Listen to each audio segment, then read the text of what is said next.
Voilà. J'espère que vous voyez bien. Oui. On appelle ça l'œil d'Horus. Voilà, l'œil d'Horus. C'est l'œil d'Horus.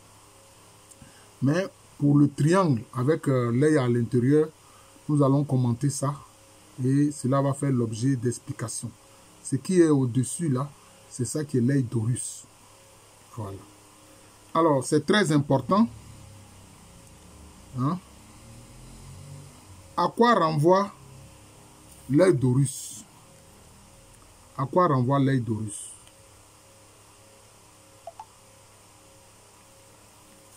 L'œil d'Horus renvoie à un aspect de l'histoire des Kamites, des Kamtu, nos ancêtres qui ont fondé la brillantissime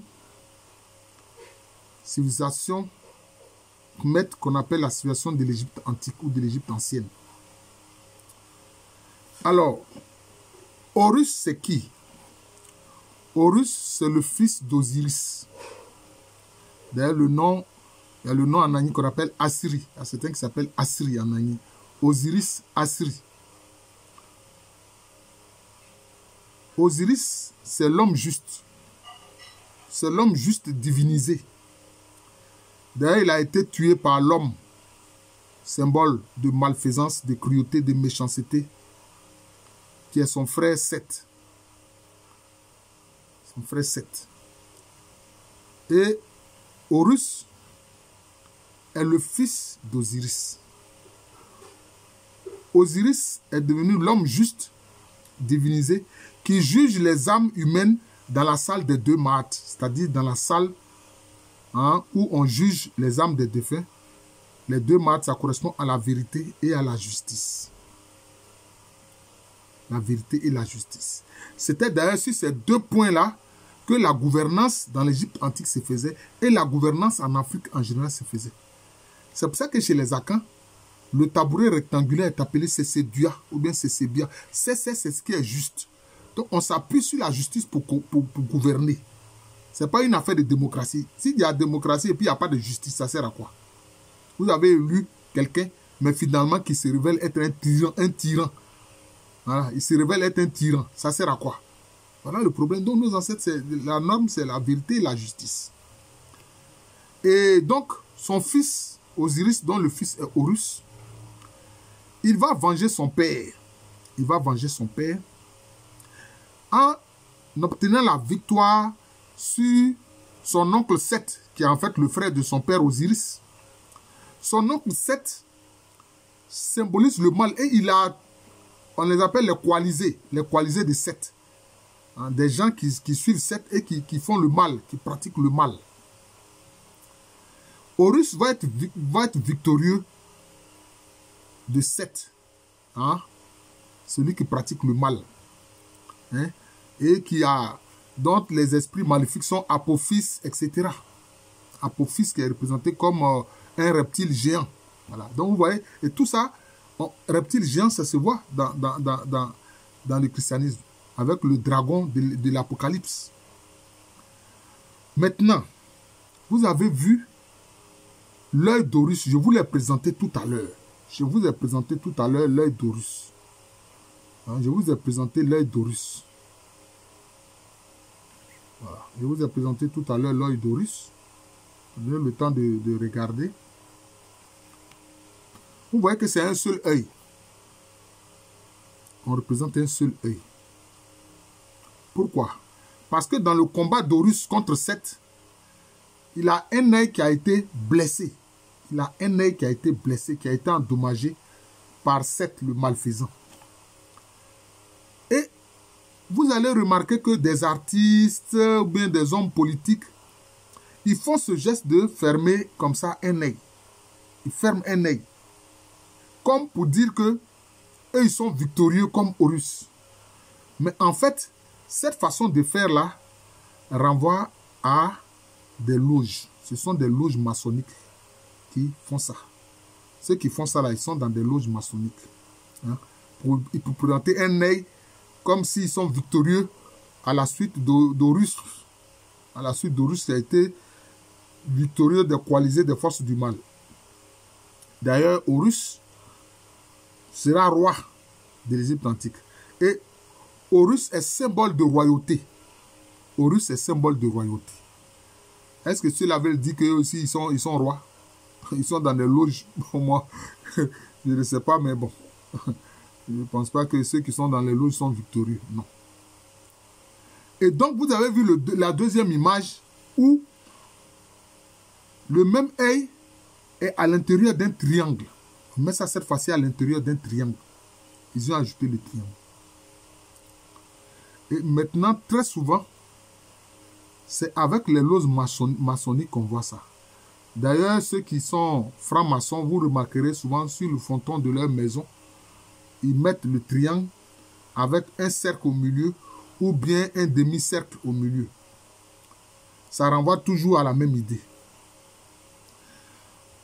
Mais où ils ont pris ça eux-mêmes? Quand je suis allé en Europe, notamment en France, j'ai remarqué sur le fronton des cathédrales, le triangle avec le cercle au milieu. Le triangle avec le cercle au milieu. Pourquoi est-ce que les cathédrales ont fait cela? Bon, on dit que les cathédrales étaient bâties par des organisations de gens qui pratiquaient, disons, l'architecture et la maçonnerie. Là, ça, c'était la maçonnerie pratique. Ceux qui étaient des maçons et qui savaient construire. Maintenant, la franc-maçonnerie, ça, c'est devenu ce qu'on appelle une maçonnerie spéculative. Une maçonnerie spéculative qui se veut spirituelle. Vous voyez que c'est différent. C'est différent. Est-ce eux qui ont mis ça sur le fronton des cathédrales? Mais je pense qu'ils ne pouvaient pas mettre ça sur le fronton des cathédrales sans l'accord des évêques. Ils ne pouvaient pas faire ça sans l'accord des évêques. Même quand je suis allé à Nantes, sur le fronton de la cathédrale de Nantes, il y avait ce même symbole-là. Le triangle avec le cercle au centre. Voilà. C'est cela. Maintenant, comment est-ce que par la suite, bon, on voit bien que cette idée vient de l'Égypte antique. Ça vient de la vie d'Horus. Ça vient de la vie d'Horus. Ah oui, hein, chers chrétiens, sachez qu'il y a des choses que nous pratiquons dans le christianisme, en fait, que nous tenons de l'Égypte antique. Voilà. Même la Vierge noire qui porte l'enfant, les mains, tout ça, ça vient de l'Égypte antique. En fait, c'est Isis ou Iset hein, qui porte l'enfant Horus, justement, dans les bras, quand celui-ci était encore un enfant. Vous comprenez? Hein? Iset, ou aussi Asetou, les musulmans ont repris en disant le nom Asetou ou Asata. C'est la femme parfaite. C'est la femme parfaite, c'est la femme divinisée. Voilà, vous voyez, donc c'est ça. Alors, je disais, est-ce que les évêques ont pu accepter ça? Si ça a été fait, c'est parce qu'ils l'ont accepté. Ça, c'est indéniable. Sinon, ils n'auraient pas permis aux maçons de faire ça sur le fronton des cathédrales. Voilà. Ils n'auraient pas permis cela. Mais dans le christianisme, comment on explique ça? On lit ça à l'histoire de Caïn.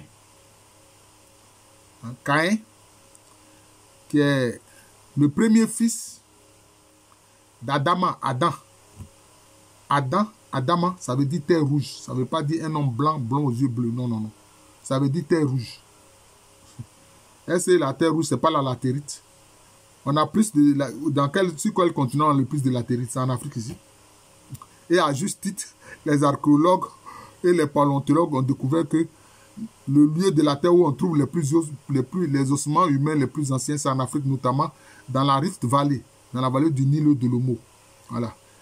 Qu'on appelle la région des Grands Lacs. Voilà. Que les Anglais appellent la Rift Valley. Les régions du sud de l'Égypte, le Soudan, l'Éthiopie, le Kenya, l'Ouganda, la Tanzanie, etc. La région des Grands Lacs. Vous voyez. C'est cela. Alors, Ève ou Eva, ça veut dire la vivante. Caïn est le premier fils d'Adama ou Adam et Ève. Et leur second fils, c'est Abel.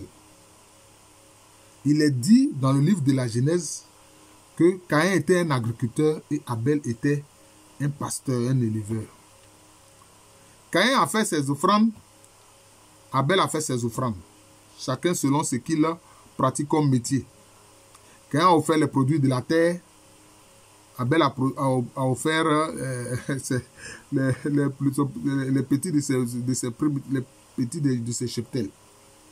Et on dit que Dieu, Yahvé, a regardé avec plus de bienveillance l'offrande d'Abel. Bon. Certains ont vite fait de dire que oui, comme les Hébreux étaient des nomades pasteurs, c'est pour ça que dans la Bible, ils privilégient l'offrande d'Abel. Non, c'est pas ça. De toutes les façons, ceux qui sont à l'origine de la civilisation, ce n'est pas les pasteurs, ce n'est pas les nomades, ce sont les agriculteurs.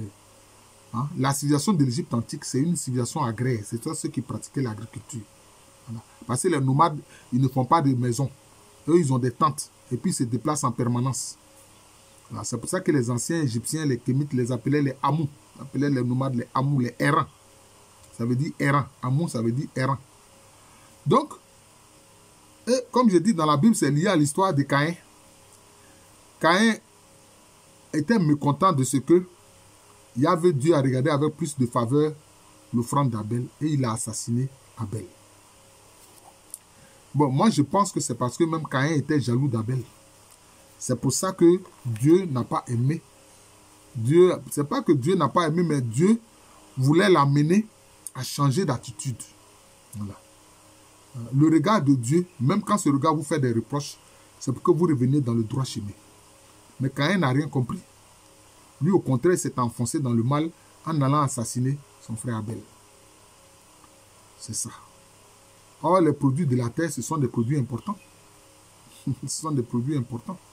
Voilà. Et comme je l'ai dit, c'est l'agriculture qui est à l'origine de la civilisation, qui est à l'origine de la civilisation.